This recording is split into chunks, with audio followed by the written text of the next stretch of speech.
ആർഎസ്എസുമായി ചേർന്ന് മത്സരിച്ചെന്ന വി.ഡി. സതീശന്റെ ആരോപണത്തിൽ മറുപടിയുമായി മുഖ്യമന്ത്രി പിണറായി വിജയൻ. ചില്ലറ വോട്ടിനു വേണ്ടി രാഷ്ട്രീയ ചെറ്റത്തരം ഞങ്ങൾ കാണിക്കാറില്ലെന്നും ആർഎസ്എസിന്റെ പ്രധാന ടാർഗറ്റ് ആയിരുന്നു താനെന്നും ശുദ്ധ അസംബന്ധം പറയാൻ സതീശന് ഒരു മടിയുമില്ലെന്നും പിണറായി വിജയൻ വിമർശിച്ചു.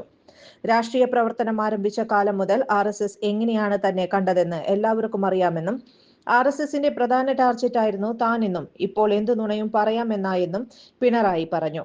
നാണം കെട്ട് ഒരുപാട് കൂട്ടുകെട്ടുകൾക്ക് പുറകെ പോയവരാണ് കോൺഗ്രസ് എന്നും പിണറായി വിമർശിച്ചു. വയനാട്ടിലെ ദുരന്ത ബാധിതർക്ക് കോൺഗ്രസ് നടപ്പാക്കുന്ന പുനരധിവാസ പദ്ധതിയെയും മുഖ്യമന്ത്രി വിമർശിച്ചു. കോൺഗ്രസ് നിർമ്മിക്കുന്ന വീടുകളുടെ തറക്കല്ലിടൽ കഴിഞ്ഞ മാസമാണ് നടന്നത്.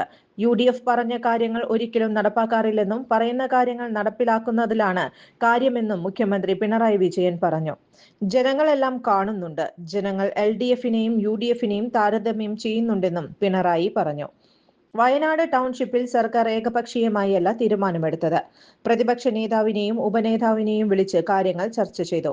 ഒരുപാട് പേർ വീടുകൾ നിർമ്മിക്കാൻ സന്നദ്ധത കാണിച്ചു. മുസ്ലിം ലീഗ് സ്വന്തമായി വീട് നിർമ്മിക്കുകയാണെന്ന് പറഞ്ഞു. അപ്പോഴും പ്രതിപക്ഷ നേതാവുമായി സംസാരിച്ചു. അവർ അവരുടെ നിലപാടുമായി മുന്നോട്ടു പോയി. കോൺഗ്രസ് ടൗൺഷിപ്പുമായി സഹകരിക്കുമെന്നാണ് അന്നേരമുണ്ടായിരുന്ന ധാരണ. ഒരു ദുരന്തമുണ്ടായാൽ പണം പിരിച്ച് പദ്ധതി നടപ്പിലാക്കാതിരിക്കുന്നത് ഗുരുതര കാര്യമാണെന്നും പിണറായി വിജയൻ പറഞ്ഞു.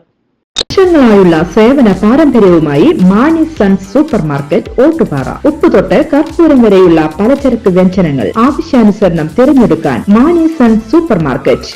ബ്രാൻഡഡ് അരികൾ, പ്രമുഖ കമ്പനികളുടെ ബിരിയാണി അരികൾ, ബ്രാൻഡഡ് കറി പൗഡറുകൾ, സ്പൈസസ്, ഡ്രൈ ഫ്രൂട്ട്സ്, എസൻസ് എന്നിവയും സ്റ്റീൽ, അലുമിനിയം, പ്ലാസ്റ്റിക് തുടങ്ങിയ ഹോം അപ്ലയൻസിന്റെ വിപുലമായ ശേഖരം. വ്യാപാരികൾക്കായി ഹോൾസെയിൽ സംവിധാനം. എല്ലാവിധ പലചരക്ക് സാധനങ്ങളും ഒരു കുടക്കീഴിലൊരുക്കി നിങ്ങളെ സ്വാഗതം ചെയ്യുന്നു.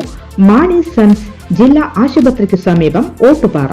കൂടുതൽ വാർത്തകൾക്ക് ഞങ്ങളുടെ ചാനൽ സബ്സ്ക്രൈബ് ചെയ്യുക. ഫേസ്ബുക്ക് ഫോളോ അപ്പ് ചെയ്യുക. വാർത്തകൾ വേഗത്തിലറിയാൻ എനി ടൈം ന്യൂസ്.